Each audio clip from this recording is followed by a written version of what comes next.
আসসালামু আলাইকুম ওয়া রাহমাতুল্লাহি ওয়া বারাকাতুহু। সম্মানীয় শ্রোতা মণ্ডলী, আজ আমি আপনাদের সম্মুখে একটি গুরুত্বপূর্ণ বিষয় নিয়ে আলোচনা করব। আশা করি আপনারা মন দিয়ে শুনবেন। ব্যাপারটা হলো, আল্লাহ রসুল সাল্লাল্লাহু আলাইহি সাল্লাম বলেছেন, আর দোয়া ও মুখুল ইবাদত, সমস্ত দোয়া হলো সমস্ত ইবাদতের মগজ। আজ আমরা সব জায়গায় পেরেশানি, দোয়া করতে যাচ্ছি, নিজের পেরেশানি, নিজের মুসিবত, নিজের বিপদ আপদ নিয়ে যখন আল্লাহ তাআলার কাছে দোয়া করছি, আমার দোয়া কবুল হচ্ছে না। এটা নিয়ে আমরা খুব পেরেশানি, খুবই চিন্তিত। আমরা ইমাম সাহেবের কাছে, আলেম ওলামাদের কাছে গিয়ে ছোটাছুটি করছি, পেরেশানি গিয়ে প্রকাশ করতে যাচ্ছি যে হুজুর এত দোয়া করছে, আমার দোয়া কেন কবুল হচ্ছে না। এই দোয়া কেন কবুল হচ্ছে না, অনেকে এমন আছে নিজেকে নার্ভাস মনে করে, নিজেকে অসহায় ভেবে মসজিদে যাওয়া থেকে, মসজিদ থেকে দূরে যাচ্ছে। তাদেরকে জিজ্ঞাসা করলে তারা এটাই বলে যে আল্লাহ আমার দোয়া কবুল করছে না, আল্লাহ আমার দোয়া শুনছে না। আল্লাহ তাআলা আমাদেরকে সঠিক বুঝতে দান করুক বা সঠিক জ্ঞান দান করুক।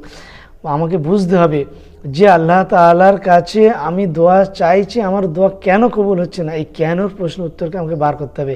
এই কেনর প্রশ্ন বিভিন্নগুলি আছে, তার মধ্যে আমি মোটা কয়েকটি কারণ আপনাদের সামনে উল্লেখ করব। আশা করি এই মোটা কারণ কটা আমরা মেনে চলব, আর আল্লাহ তাআলা আমাদের সবাইকে মেনে চলা তৌফিক দান করুক।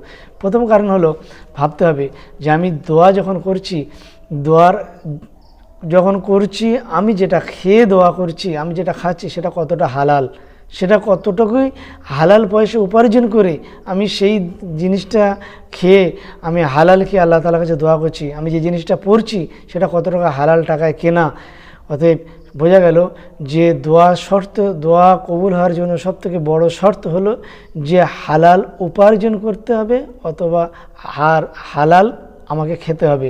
সবথেকে বড় শর্ত হলো, আমরা খুব কষ্টের পয়সা, অনেক সময় এমন হয় যে কষ্টের পয়সা হালাল উপার্জন করলাম, কিন্তু যে হালাল উপার্জন করার পয়সা দিয়ে আমি যেটা কিনলাম বা যে জিনিসটা খাচ্ছি সেটা হারাম খাচ্ছি, আমার মনের অজান্তে আমি সেটা বুঝতে পারছি না বা জানতে পারছি না, কাউকে জানার চেষ্টা করছি না। আর সবথেকে বড় ভুল এটা আমার না জানার। অতএব আসুন, কয়েকটা ভুলের মধ্যে একটা ভুল আপনাদের সামনে উল্লেখ করব ইনশাআল্লাহ। একটা ভুল হলো যে আমাদের বাড়িতে মেহমান এলে আমরা সচরাচর পোলট্রির মুরগি কিংবা বাড়িতে যে পোষা মুরগি থাকে, এই মুরগি দিয়ে আমরা খুব তাড়াতাড়ি তাকে মেহমানদারি করার জন্য ব্যস্ত হয়ে থাকি। সময় বাঁচানোর জন্য আমরা বাড়ির মহিলারা সেই মুরগি জবাই করার পরে পালক ছাড়িয়ে সঙ্গে সঙ্গে গরম পানিতে দিয়ে দেয়। তার পেট কেটে নাড়িভুড়ি না বার করে পালক ছাড়িয়ে সঙ্গে সঙ্গে গরম পানিতে দিয়ে দেয়। যখন এই অবস্থা দেওয়ার কারণে মুরগিটা আমার জন্য খাওয়া হারাম হয়ে যাবে। তার কারণ হলো, ওই মুরগির পেটের মধ্যে যত রকম নাপাক আছে যেগুলি খাওয়া হারাম, ওই হারামগুলি গরম পানি দেওয়ার কারণে বাস্ট করছে, সে হারাম জিনিসটা মাংসের মধ্যে মিশে যাচ্ছে। সে হারাম মাংসটা আমি যখন খাচ্ছি সেটা আমার জন্য খাওয়া হারাম হয়ে যাচ্ছে। ওই জন্য আমরা সময় বাঁচানোর জন্য বাড়ির মহিলারা এমনটাই করে থাকেন।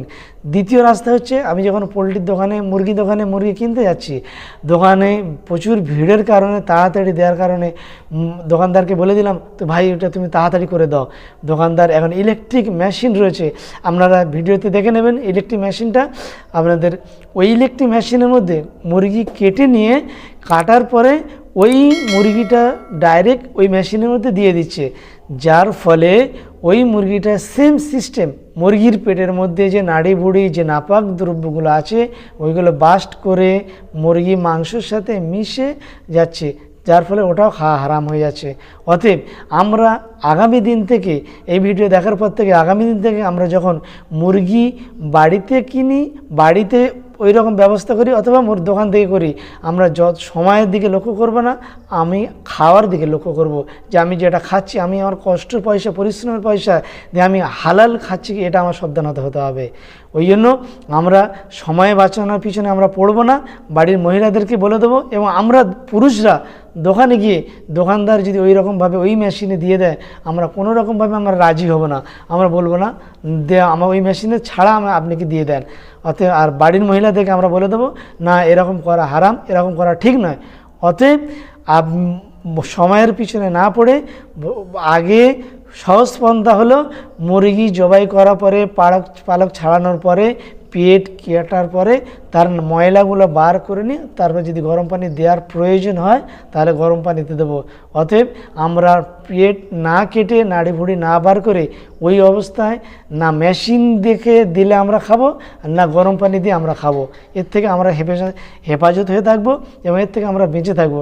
কারণ আগে শুরু থেকেই বললাম যে দোয়া কবুল হওয়ার জন্য সবথেকে বড় শর্ত হলো হালাল উপার্জন করা, আর হালাল আমাকে খেতে হবে, হালাল পড়তে হবে। আমি হালাল হয়তো উপার্জন করছি, কিন্তু সে হালাল পয়সা দিয়ে আমি হারাম খাচ্ছি নিজে বুঝতে পারছি না। অতএব আল্লাহ তাআলা আমাদেরকে হালাল উপার্জন করার তৌফিক দান করুক এবং হালাল পন্থায় হালাল রাস্তায় আমাদেরকে প্রত্যেকে চলার তৌফিক দান করুক। আল্লাহ তাআলা আমাদেরকে প্রত্যেকে দিনের সঠিক বোঝার তৌফিক দান করুক এবং সেই মোতাবেক আমাদের প্রত্যেকে আমল করার তৌফিক দান করুক। ওয়া আখিরু দাওয়ানা আলহামদুলিল্লাহি রাব্বিল আলামিন।